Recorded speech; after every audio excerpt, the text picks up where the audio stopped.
Miracle Boy Boxing, ladies and gentlemen. I am your host, the one and only hosting Cruz, bringing you another exciting edition of boxing. Don't forget to hit and like, subscribe to my channel. It's always greatly appreciated. Stay tuned. Miracle Boy Boxing, ladies and gentlemen. I am your host, hosting Cruz, and guys, I am here to cover what was a interesting and funny night of boxing over at Flint, Michigan, in what was headlined by the GWOAT and Claressa Shields as she took on Danielle Perkins for the heavyweight undisputed crown. Now, before I get into the main event, I want to talk about the co-main event between Brandon Moore and Skylar Lacey. Now, I thought that co-main event was going to be a good fight. You know, Skylar Lacey and Brandon Moore turned in totally the opposite of a good fight. I mean, Brandon Moore, if you saw the fight, you can tell that Brandon Moore is a more crafty and more talented fighter. Skylar Lacey, uh, I don't know. I felt like over in Michigan, they took Skylar Lacey off the street. They made a record for him. They put some gloves on him, and they put him in the ring against Brandon Moore, and then there you have it. Because the way Skylar Lacey was fighting all throughout the fight until that chaotic ending, where both men fell out the ring. Both men went straight through the ropes onto the announce table head first. Brandon Moore, I think, went back first, and then Skylar Lacey went head first. And while you're watching, all you're hearing is the table, the announce table crack. The floor, the announce table, the legs for the announce table just folded and gave in as both men crashed to the outside. And all you hear was kapoosh with the table. And Skylar Lacey is just legs open, letting it all hang out,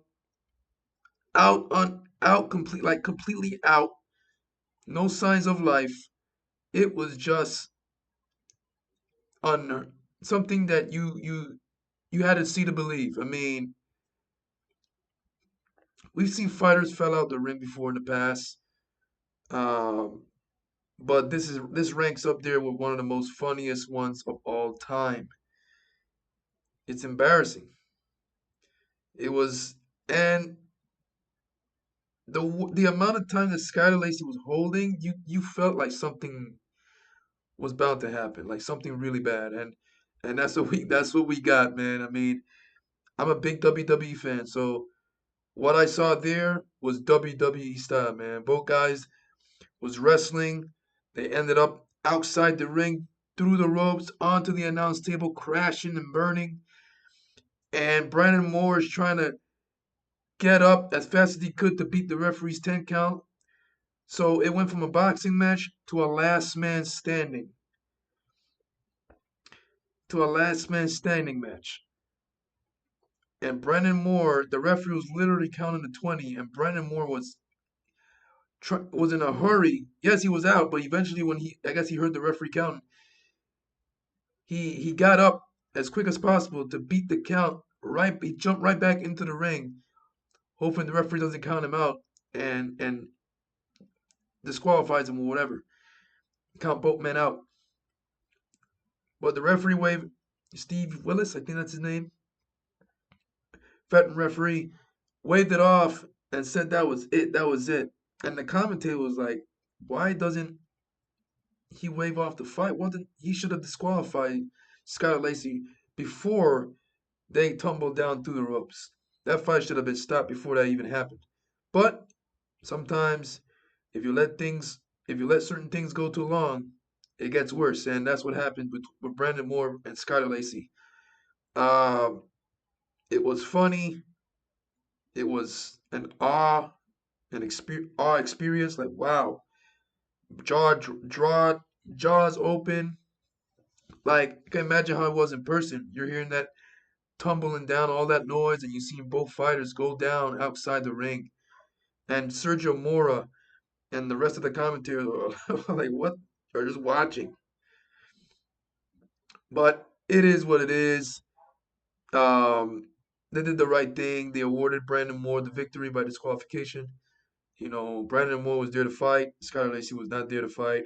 He was tired as hell. He was wrestling more than boxing. It's a boxing match, not a wrestling match.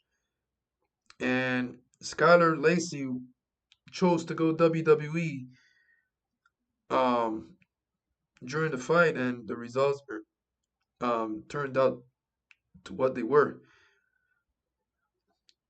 But yeah, one of the most bizarre endings to a boxing match. And yeah, but let's get into the main event, the fight that everyone bought their tickets for. Um, the hometown queen, the GOAT, Claressa Shields, 5 division champ, undisputed. I want to believe, based on my understanding, in 3 weight classes: light middleweight, and now heavyweight.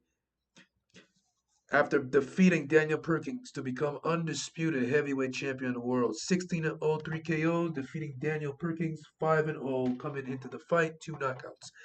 Now, when I saw tape of Danielle Perkins, I was like, man, it's a big girl. She's very aggressive. She has punching power.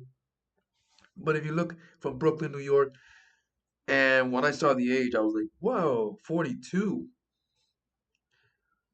Now, Danielle Perkins, even though she's 42, she doesn't have that speed Clarissa has, but she's 5-0 coming in, right? So something's working. And she's also a 2018 bronze medalist and 2019 gold medalist in the world championships in the amateur level. So she's got some amateur background, man. She's got some boxing amateur background. So she knows her stuff, man. She knows the jab, she knows the counter, she knows how to box. She didn't get 5-0 for by mistake. But this is Daniel Perkins fighting Claressa Shields was triple was levels. Fighting Claressa Shields was a day and night experience for her. She never come close to any of that type of competition, regardless of her amateur experience. In her pro career, she has not come close to anything like Claressa Shields. She has not even fought a Savannah Marshall, anything. No. So what made Danielle Perkins an interesting fight was because of her size. Size is size. And it's heavyweight. This was Claressa Shields' first fight at heavyweight. So she had to deal with a heavyweight fighter in front of her, a big girl in Perkins who had punching power, who was very aggressive, slow but aggressive, and who came to fight. Now, Claressa Shields, based on what I saw in the fight, her hand speed was still there. She brought some good power to the fight, which um, hurt Perkins multiple times throughout the fight. And in that last round, man, she clipped Perkins with a right cross overhand, looping overhand right, that buckled both knees of Perkins as she went down almost face first into the canvas with both gloves touching the canvas. She did not fall face first flat, but she was able to recover, get up, and allow the referee to counter. Gave her a standing 8 count. Now, both women were going at it at the time, so it was not bad of a fight. But of course, the separation in class in Claressa Shields um, was shown. The hand speed was there, the timing was there, the counter shots was there.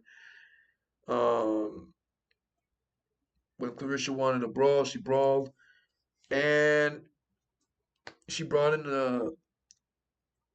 a very pleased and entertaining hometown performance. She sent the crowd home happy. She didn't get the KO, but she sent the hometown crowd happy. She got a knockdown. She was able to hurt Perkins. She outboxed her. She out hustled her, and she became 16-0. now undisputed at heavyweight. And Lane claims the GOAT status. Clarissa Shields, in my opinion, as great as Katie Taylor is and as great as Amanda Serrano is, Clay, in terms of accomplishments, Clarissa Shields is pound for pound the best women's boxer in the world.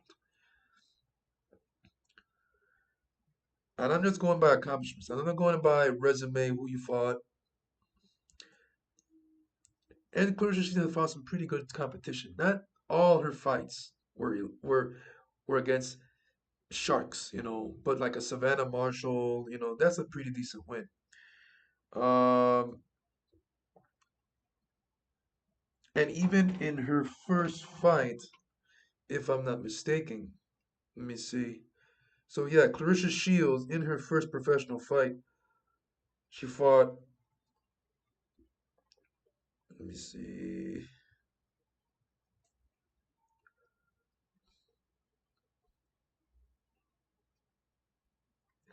Nah, I'm mistaken it for someone else. But she's fought some pretty good. She fought some good fighters, man, like Savannah Marshall, um, Christina Hammer. Not no Katie Taylor or Amanda Serrano type of fighters, because in the lower weight class, that's what the Sharks are. The female Sharks, if you will. You got Bumgarner, Katie Taylor, Amanda Serrano, um, Michaela Mayer. So who knows if Clarissa Shields were fighting those fighters?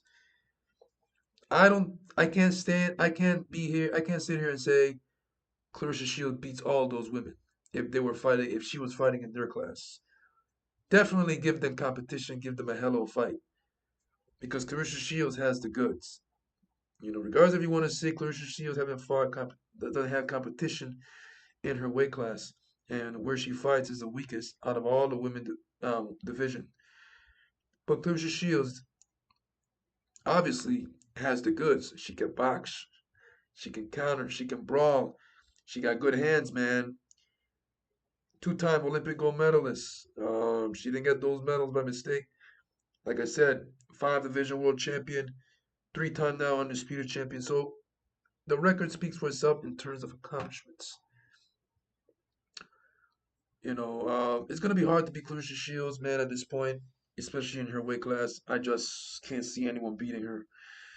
You know, um, so if you're a hater, good luck with that, man. Clarissa Shields, it seems to me Clarissa Shields ain't gonna lose anytime soon or ever.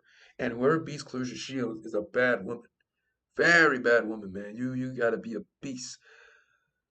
But yeah, I just want to come out here and talk to you guys about Clarissa Shields.